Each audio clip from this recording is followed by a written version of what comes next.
As you are well aware, the Chief Personnel Officer and the Public Service Association have been meeting since October 13th, 2010, to negotiate revised terms and conditions of employment for officers of the civil service, the statutory authorities under the Statutory Authorities Act, Chapter 24, for the period January 1st, 2008 to December 31st, 2010.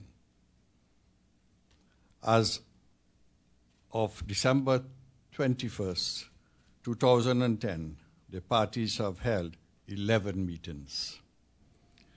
I had indicated in my budget statement that I was very optimistic that we could have resolved this problem before the end of 2010. The current position is as follows.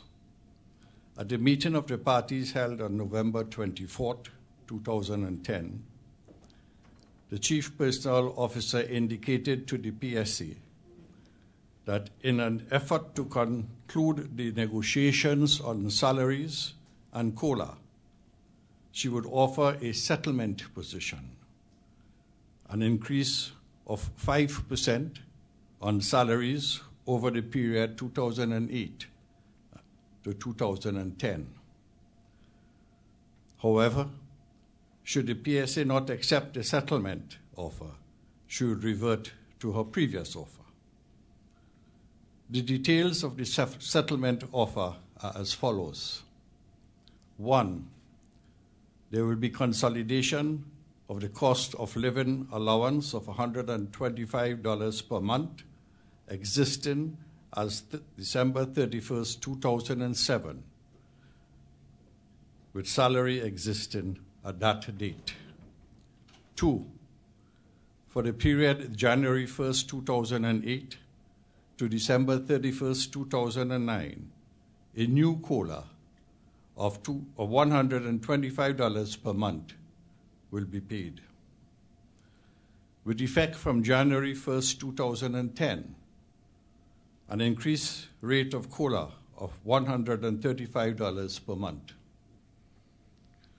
For the periods January 1st, 2008 to December 31st, 2010, an increase of 5% to be distributed as follows. Option 1, 2008, no increase. 2009, no increase. 2010, 5% increase. Option 2, 2008, 1%. 2009, 2%. 2010, 2%. Based on option 1, the CPO's settlement offer on salaries and COLA will cost an additional $250 million over the period 2008 to 2010, with an additional recurrent cost of some $152 million. These costs, of course, do not include advances that are payable to officers, since these are still to be negotiated. Should option 2 be agreed upon, the additional costs will be some $330 million over the period, with an additional recurrent cost of some $153 million. The CPO also indicated to the PSA that a number of other elements will be included as a package for the negotiating period. These are as follows. Consideration is being given to the introduction of family coverage for officers under the existing group health plan, and to increase to $100,000 the death benefit payable under the group health plan. Such an initiative is anticipated to cost an additional $16.5 million per annum. Currently, the state pays some $25 million on behalf of the employees in the group health plan. And 2, an undertaking that a job evaluation exercise in the civil service and the relevant statutory authorities over the period 2011 to 2013 will be attended with the attendant cost.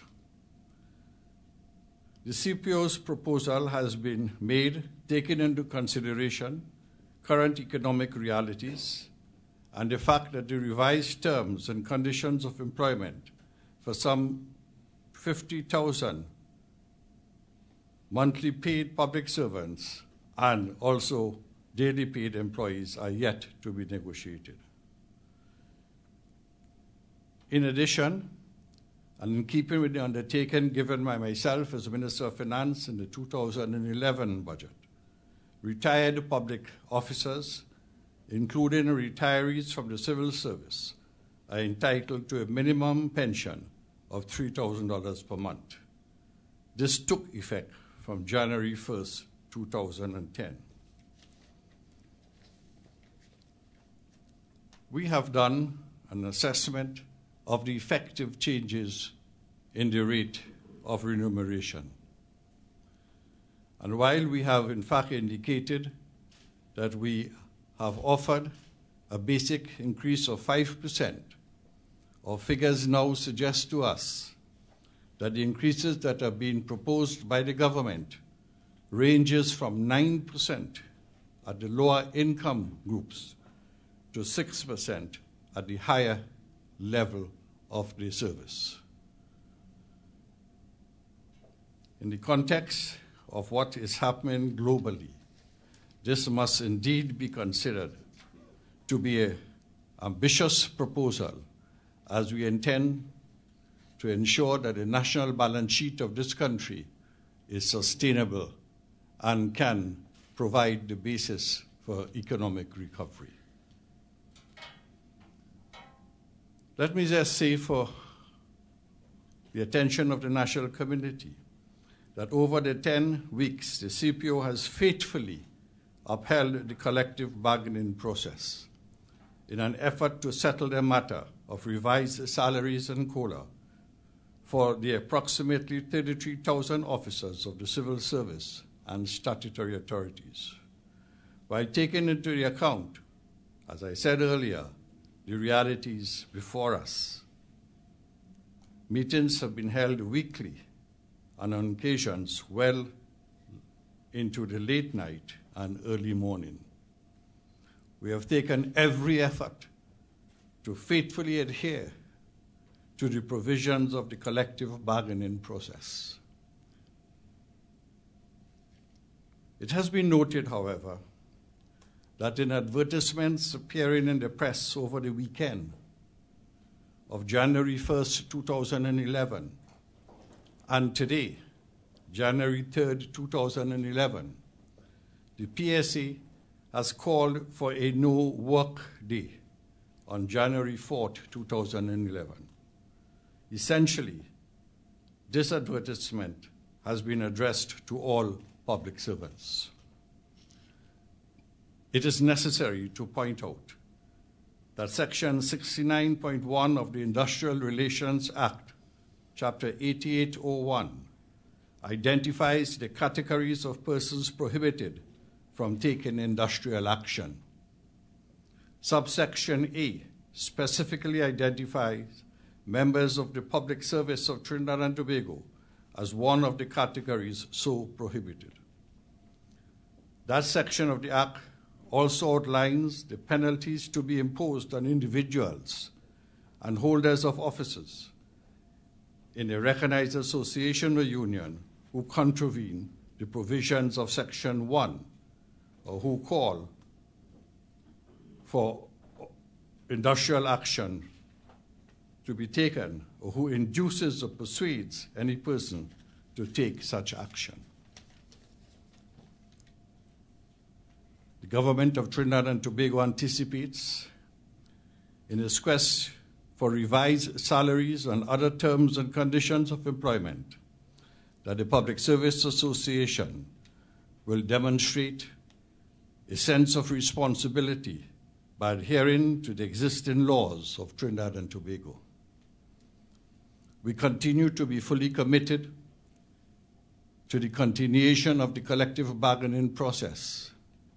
And indeed, a meeting has been set for next Tuesday for the continuation of that process. We committed to providing an offer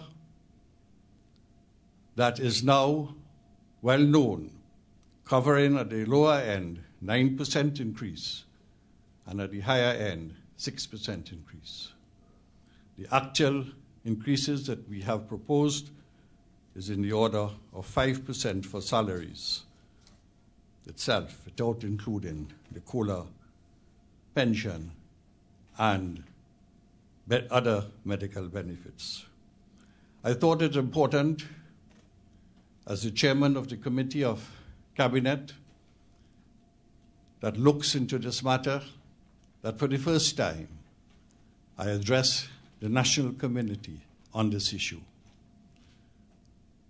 I feel confident that a new sense of responsibility will usher us in this year 2011, and we do earnestly look forward to a quick resolution of this matter as we move on to dealing with the other 3 years, which starts as from today. Thank you for your attention. Mark Hassan from CNews Television. Mr. Duker and Ansel Roger said today that the government should borrow money to pay public servants the just due. Your response to that, sir? Well, as you're aware, we have budgeted $7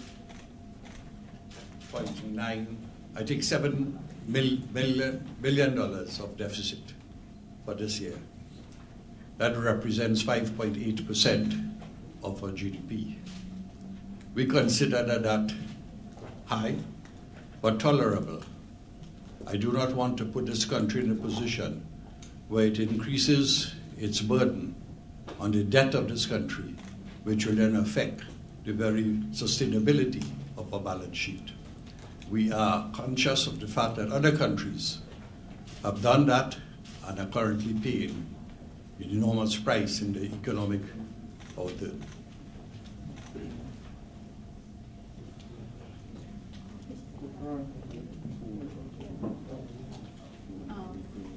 Could I ask about, you said that the Act, you cited the Act and you said it identified certain penalties.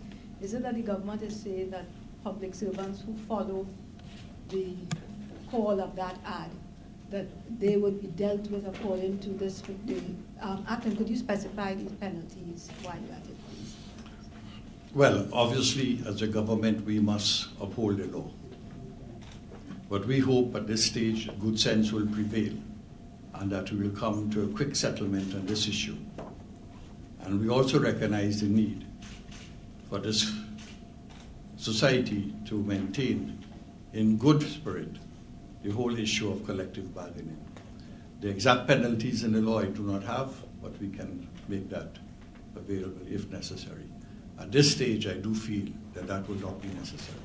Samson Anton of CNC3. What makes tomorrow's action different from any other industrial action the PSA has had that would prompt the government to now sort of really riot act to them at this point as opposed to all the action they have been taking? Well, clearly the call for no work on January the 4th is tantamount to saying that you must go on strike. And that contravenes the framework of the legal situation in which we operate. We do not expect, however, that that will be a matter that we will have to act upon because we believe good sense will prevail. But in light of these full-page advertisements, we thought it's necessary now to bring it to the public attention. You have again spoken about a quick resolution to this situation. You also said that last year, and as we see, it has been quite protracted. In your view, a quick resolution would be for the union to accept the offer that has been tabled by government? And if so, how does that work in terms of this process called negotiation if a take it or leave it attitude is adopted? Well, where we have reached at this point in time has been the result of extensive negotiations. And as I indicated to you, for 10 odd weeks we have met on this matter. So this does not represent a take it or leave it matter at all. To the contrary, it is a position that we have arrived at.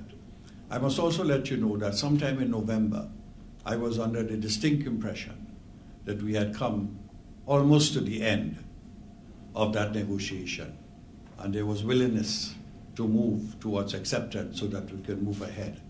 That did not happen.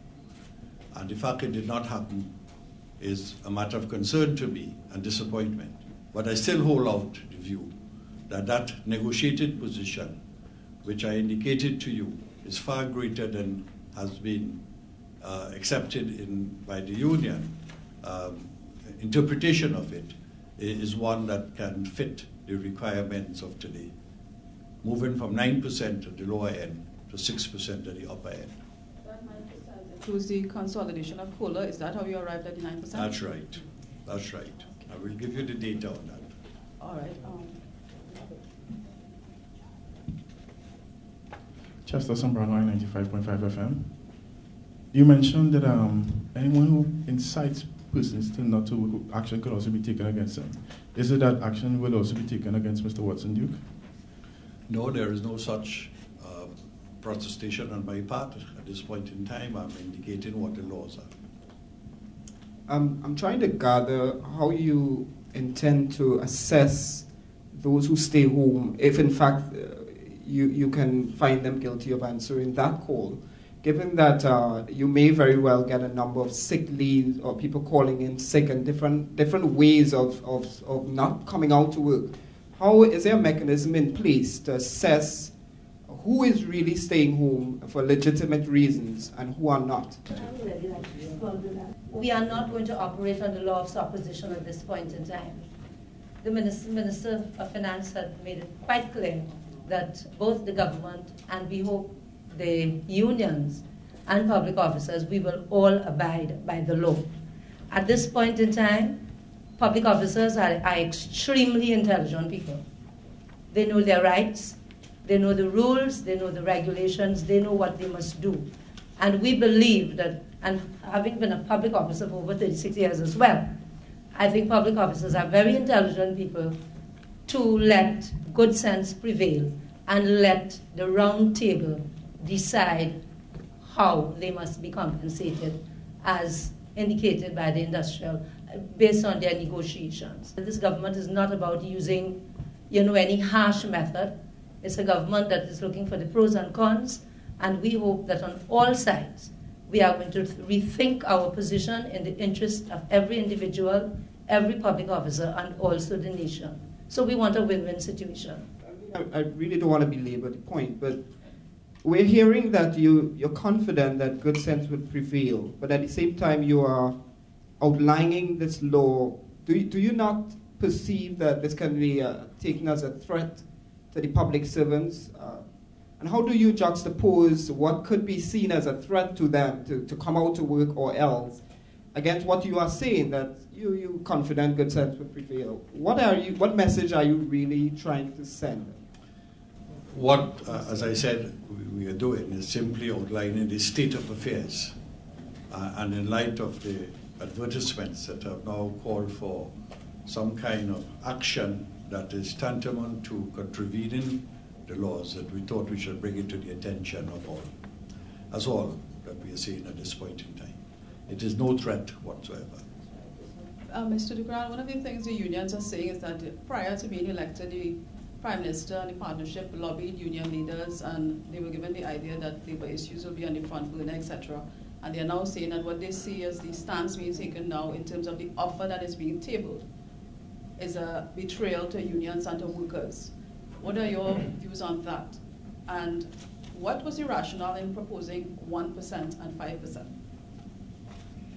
Well, let me answer the first part of your question. We welcome the support that we've received from the labor unions in the run-up to the election, as indeed we welcome the support we have received from many segments of the society. That does not mean that the government must not act in the national interest. that at times make certain groups feel that they are not being treated in the way they would like to be treated. And as you're well aware, as the Minister of Finance, I have been in the middle of this challenge in many different aspects. So that issue of pursuing the national interest is our major responsibility.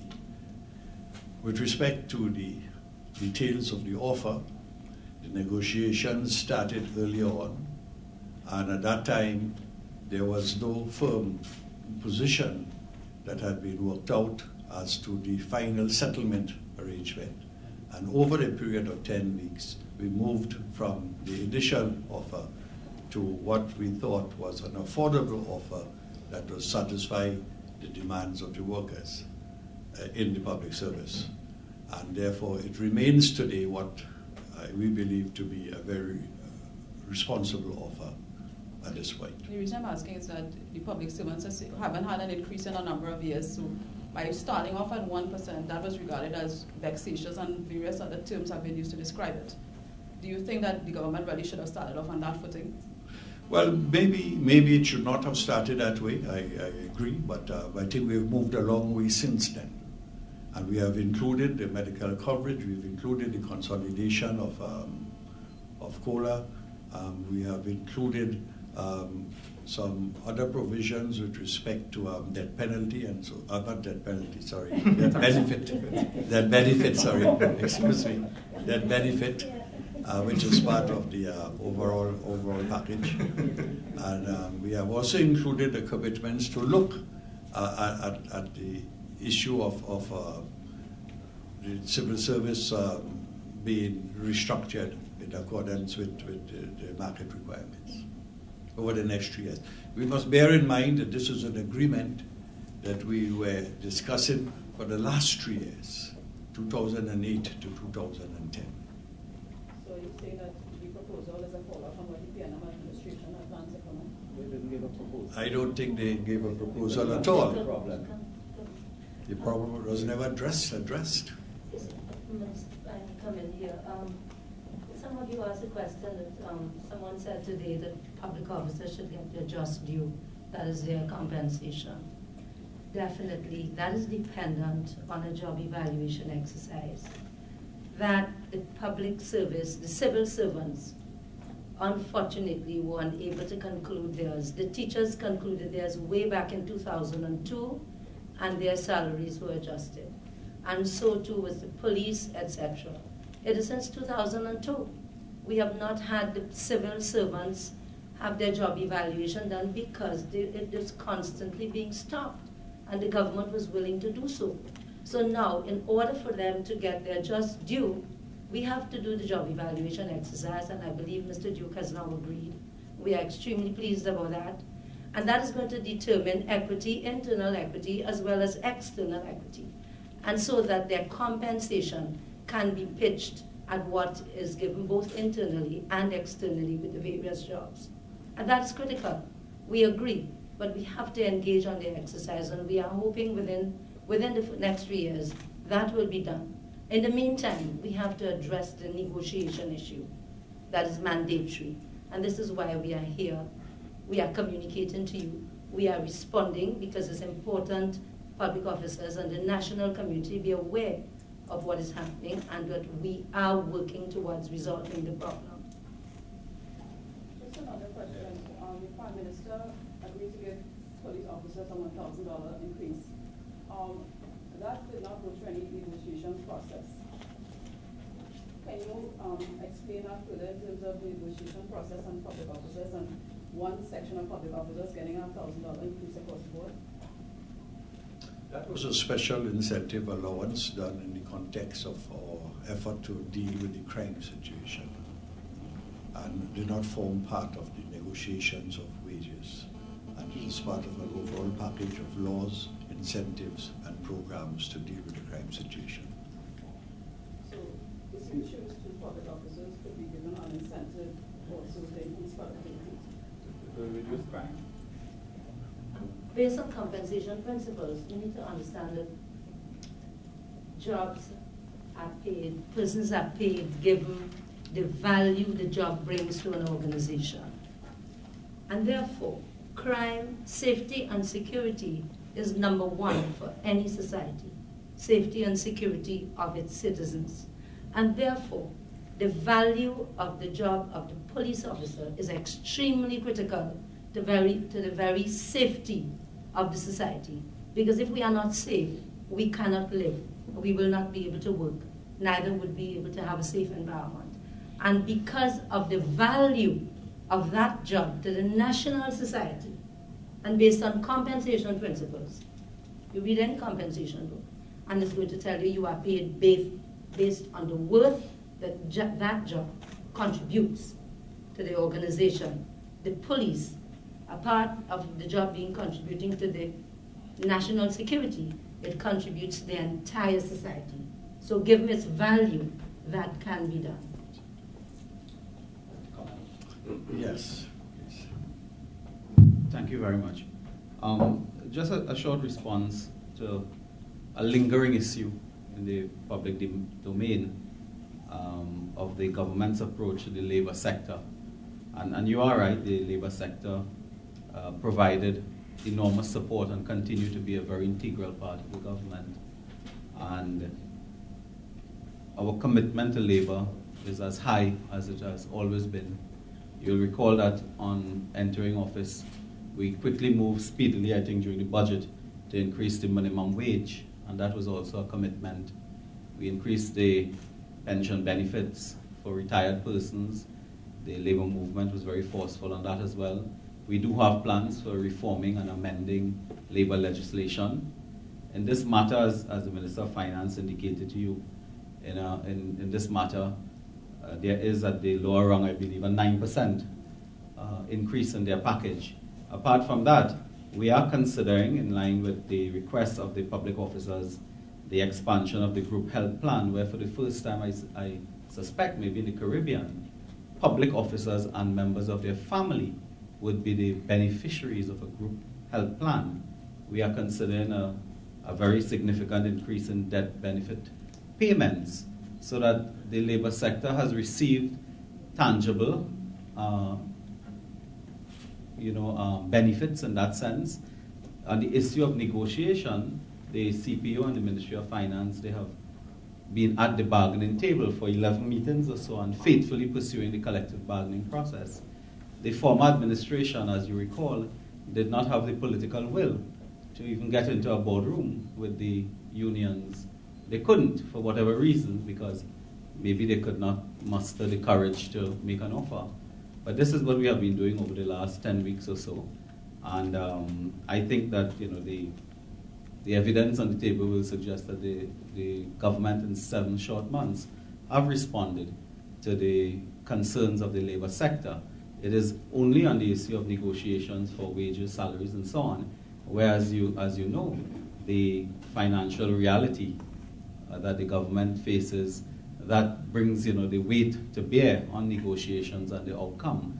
And this matter is a matter that has not been sorted out as yet, and we intend to do that very soon. But my line really is that the government has remained faithful to the labor sector on several fronts. I noticed that there was no consideration to comparability with the private sector.